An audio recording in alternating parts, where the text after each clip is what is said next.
Assalamualaikum, salam sejahtera, salam sehat untuk kita semua.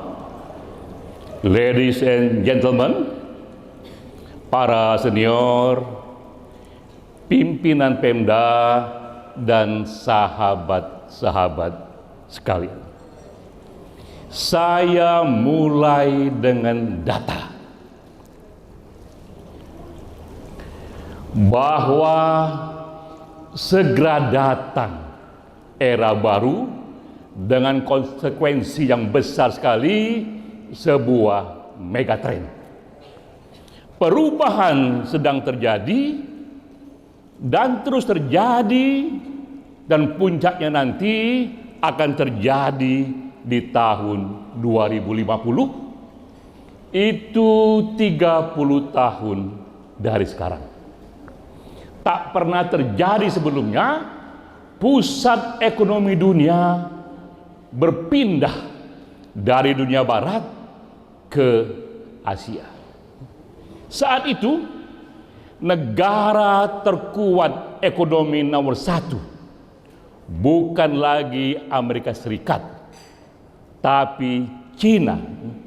Nomor 2 India, nomor 3 barulah Amerika Serikat, dan yang menghentak kita, Indonesia, tumbuh menjadi negara terkuat ekonomi nomor 4. Kita lihat di sini, 3 dari 4 negara yang terkuat, 3-tiganya datang dari Asia. Ini hasil riset dari PricewaterhouseCoopers, satu lembaga bisnis yang memiliki reputasi internasional, tapi juga data yang sama, prediksi yang sama juga dikatakan oleh IMF, juga dikatakan oleh World Bank, 2 lembaga ekonomi yang juga sangat berpengaruh. Kita memasuki era baru, datangnya megatrend. Ini peristiwa yang sangat jarang sekali terjadi dalam sejarah. Jika kita lihat sejarah dunia, 2000 tahun sejarah dunia, perubahan pusat ekonomi hanya terjadi beberapa kali saja. Di awal-awal abad Masehi, kita tahu Roma yang menjadi pusat ekonomi. Lalu abad 12 pindah ke Ottoman Empire. Di abad 15 ketika datang era kolonialisme, Spanyol yang memimpin. Dunia berubah menjadi revolusi industri, Inggris yang memimpin. Setelah Perang Dunia Kedua, barulah Amerika Serikat yang memimpin.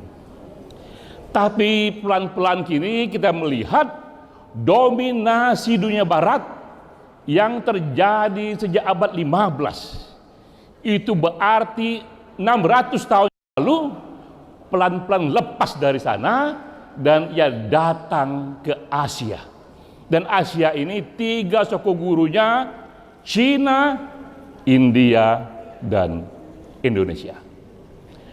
Namun juga ini hukum besi sejarah bahwa pusat ekonomi juga ujungnya akan menjadi pusat peradaban. Dari ekonomi yang melimpah, ia bisa menciptakan, mencari riset teknologi yang tinggi sekali. Akibatnya keunggulan ekonomi berujung kepada keunggulan teknologi, berujung kepada keunggulan militer, dan ujungnya lagi adalah keunggulan peradaban. Yang kita lihat nanti ini tidak hanya bergesernya pusat ekonomi, tapi akan bergeser pula pusat peradaban. Dari dunia barat menuju Asia. Ini adalah berita baik dan juga bagus bagi dunia, karena budaya yang mendominasi dunia kemudian tak lagi hanya diwarnai oleh dunia barat, tapi juga diwarnai oleh kultur Asia.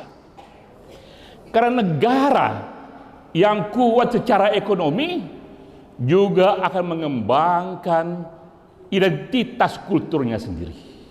Negara yang secara ekonomi, dia juga akan memperbaharui kulturnya.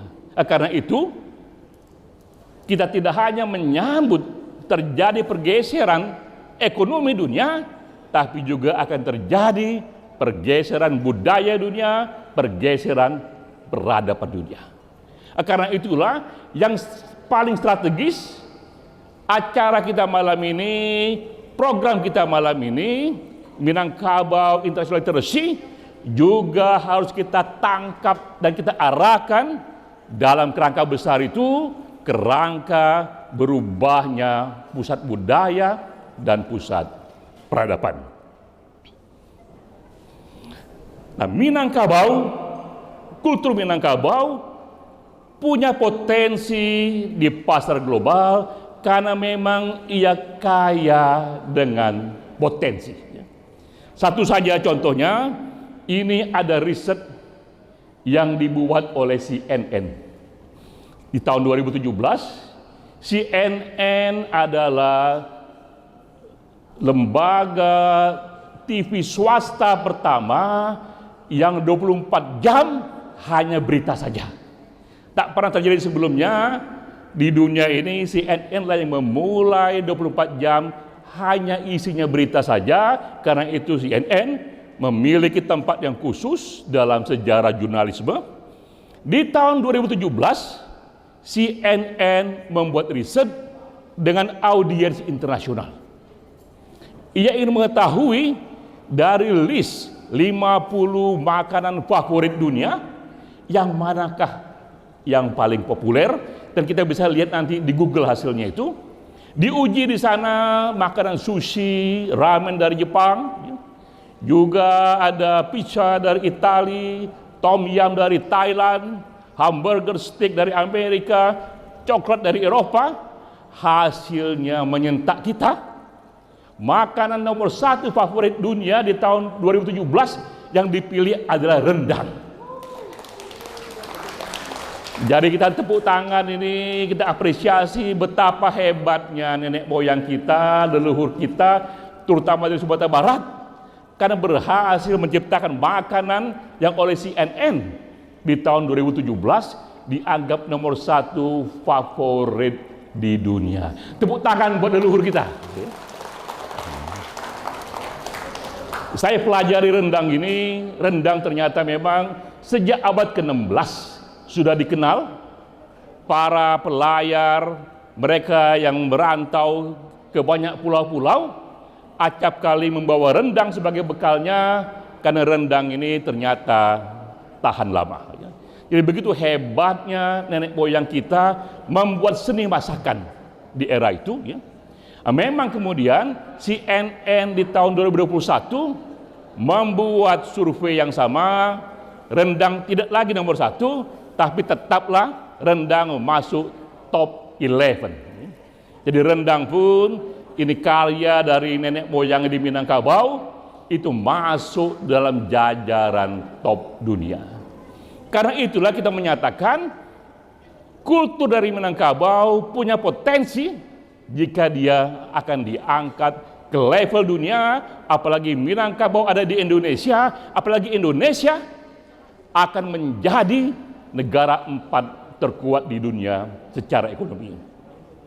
Tapi memang ketika kita ingin membangkitkan kultur Minangkabau, ada banyak elemen di sana.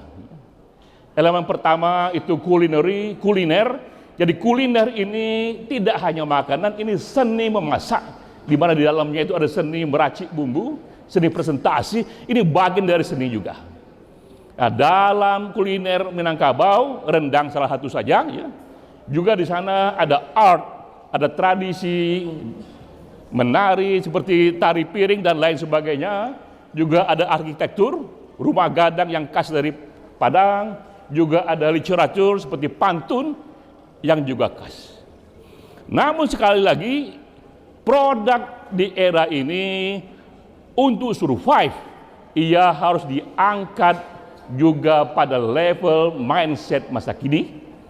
Jadi sekali lagi ketika kita katakan Minangkabau bisa dibangkitkan, itu artinya kultur Minangkabau dibangkitkan dengan mindset masa kini dengan teknologi tinggi. Tanpa itu, tanpa teknologi tinggi, tanpa mindset masa kini, apapun dari masa silam, dia tenggelam di masa silam. Saya beri contoh, ini era di tahun 50-an atau 60-an, itu populer komik-komik superhero seperti Batman, Spider-Man, ya, kemudian juga Superman, ya, dan lain sebagainya. Itu karya-karya di tahun 50-an dan tahun 60-an, dan kita tercengang jika kita melihat list film yang paling banyak ditonton di masa kini adalah film-film superhero itu. Film-film Batman, Superman, Spider-Man, itu film-film yang paling banyak ditonton dalam sejarah. Apa yang terjadi? Karena karya-karya ini, karya-karya lama ini diangkat dengan teknologi yang tinggi di film-film itu. Inilah soundtrack film mutakhir dan juga diangkat dengan mindset masa kini. Contohnya misalnya film Spider-Man, ya. Itu ada film terakhir Spider-Man, diceritakan ketika ia mengalami kesulitan, ia mengundang Spider-Man yang hidup di alam semesta lain. Ternyata tidak hanya ada satu Spider-Man, tapi juga ada banyak Spider-Man yang hidup di alam semesta lain karena kita berada dalam parallel universe. Tidak hanya satu alam semesta, tapi kita punya banyak alam semesta. Parallel universe ini adalah pikiran yang lahir dari fisika modern. Pikiran ini belum populer di tahun 50-an ketika komik-komik ini dibuat, ya. Tapi sekarang ini populer dan film-film pun mengambil komik-komik itu dan diubah dia menjadi mindset masa kini, ya. Jadi itu kuncinya.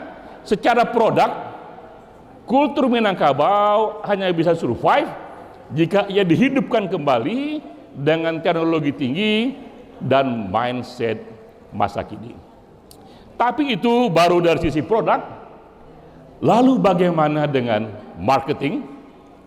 Karena produk tanpa marketing, ia pun tidak akan berbunyi, ya. Nah, ini perlu juga kita buka mindset kita. Di era ini mustahil ada produk dari kultur manapun yang bisa masif mengglobal dengan sendirinya. Tak ada lagi produk yang bisa populer dengan sendirinya secara alamiah. Semua produk itu dari puisi dan lain sebagainya harus pula dikampanyekan, harus juga dimarketingkan. Dan kita bisa contoh yang paling berhasil soal ini adalah Korea Selatan. Kita bisa mengecek ini, ada datanya di Google, bahwa budaya Korea sekarang ini ia bahkan menempati posisi-posisi nomor 1 di dunia. Untuk musik pop misalnya, kita kenal BTS. BTS ini begitu populernya sehingga banyak mengatakan BTS ini dari Korea Selatan ini, anak-anak muda ini, inilah Beatles di masa kini. Karena kemanapun mereka menuju, itu histeria massa terjadi di Eropa, di Amerika, persis seperti The Beatles, ya. Padahal ini dari Korea Selatan. Juga soal film Parasite dari Korea Selatan itu menang nomor 1 sebagai film terbaik Oscar tahun 2020. Kita lihat bagaimana mungkin sebuah film dari Asia nomor 1 di Hollywood, di pusat dari film dunia itu. Hal yang sama juga dengan drama-drama Korea di Netflix. Drama-drama Korea bahkan termasuk yang paling laris ditonton di seluruh dunia. Para akademisi berdebat, apa yang terjadi? Apa yang bisa membuat kultur Korea itu bisa begitu melompat dan ia begitu populer? Nah, ini strategi budaya yang dikerjakan di Korea Selatan yang juga bisa kita tiru untuk memperkuat budaya Nusantara, termasuk juga budaya Minangkabau. Strategi pertama, ini yang dikerjakan oleh pemerintah Korea Selatan, ia menjadikan kampanye kultural Korea Selatan itu sebagai bagian dari diplomasi resmi pemerintahan. Di segala diplomasi pemerintahan, ketika pemerintah bernegosiasi dengan pemerintah lain, tak hanya politik yang ia tawarkan, tak hanya bisnis yang mereka bernegosiasi, tapi ia majukan juga itu budaya. Pemerintah Korea Selatan pun juga secara sengaja menyusun pertumbuhan ekonomi dan mempertimbangkan pemberdayaan budaya. Nah, kita lihat di sini, inilah marketing paling jauh di sebuah negara nasional, dia menjadi diplomasi kultural. Sebuah diplomasi budaya yang dijadikan bagian dari diplomasi resmi pemerintahan. Itu poin pertama. Poin kedua, mereka pun meminta dan melibatkan aneka perusahaan bisnis besar untuk juga ikut mengkampanyekan produk kultur Korea.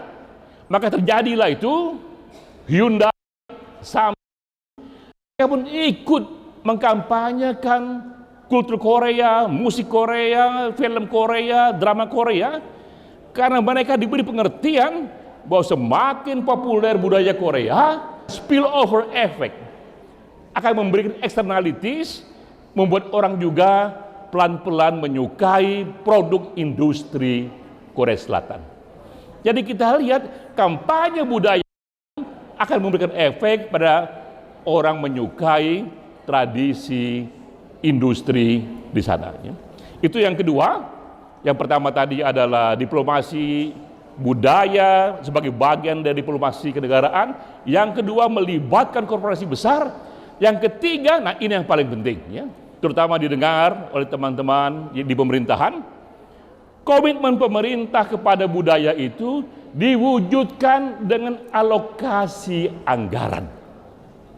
Sejak tahun 1990 dikatakan di sana pemerintah Korea secara dedicated komitmen menganggarkan 1% dari APBN-nya untuk pemberdayaan budaya. Hebatnya pemerintah di sana, 1% dari APBN itu untuk budaya, dan itu jumlahnya sangat besar. Kita ambil saja ekuivalen dengan APBN Indonesia. APBN kita itu 3.000 triliun. Jadi kalau 1% dari APBN kita berdayakan untuk budaya Nusantara, untuk Minangkabau, berarti 30 triliun per tahun dana disiapkan pemerintah untuk menggerakkan budaya. Nah, ini langkah yang konkret sekali, karena apapun sekarang ini memerlukan dukungan dana, bahkan orang bilang bahkan menegakkan moral pun dibutuhkan modal. Nah, modal paling besar APBN pemerintah secara sengaja 1% didedikasikan untuk mengangkat budaya, untuk mengkampanyekan budaya di level internasional. Sekarang, apa arti IMF bagi kita? Pertemuan malam ini adalah titik momentum untuk ikut membangkitkan kembali raksasa yang sedang tidur. Minangkabau ini pernah menjadi raksasa, dan kita yakini akan kembali menjadi raksasa karena potensinya kaya, dan juga zaman menunjukkan itu bahwa Indonesia pada waktunya menjadi nomor 4 di dunia. Karena itu kita menyambut baik sekali teman-teman Satu Pena Sumbar dan lainnya membuat acara ini dipimpin oleh Uni kita, Uni Sastri Bakri. Kita tepuk tangan dengan Uni Sastri Bakri.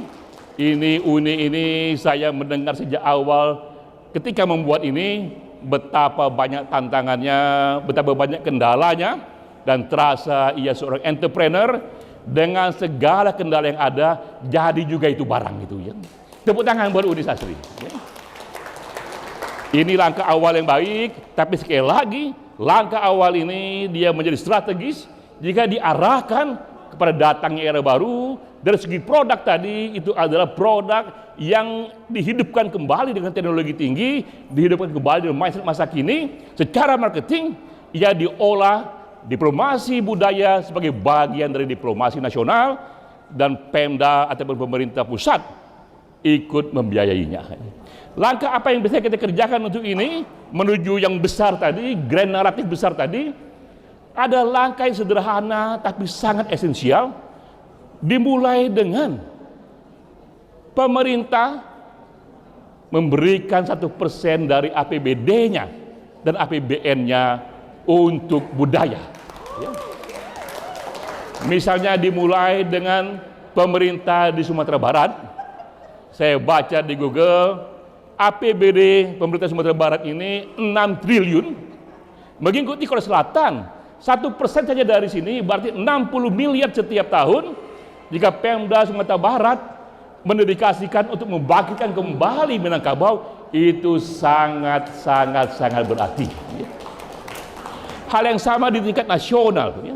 Jika pemerintah pusat menyisihkan 1% saja dari APBN 30 triliun per tahun, itu artinya akan besar sekali untuk ikut mempersiapkan kita menyambut era baru.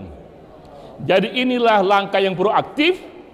Kita tidak perlu menunggu 30 tahun lagi itu sampai pada tahun 2050, tapi kita secara sengaja ikut menggulirkannya. Dan langkah yang kita ketahui yang paling konkret adalah anggaran pemerintah yang didedikasikan untuk pemberdayaan budaya. Sahabat sekalian, sekali lagi, jika 30 tahun dari sekarang, 40 tahun dari sekarang, kita melihat budaya Minangkabau bangkit kembali dengan spirit baru, kita tahu sebagian dari bangkitnya Minangkabau di masa depan ikut dibentuk oleh pertemuan kita malam ini. Wassalamualaikum warahmatullahi wabarakatuh.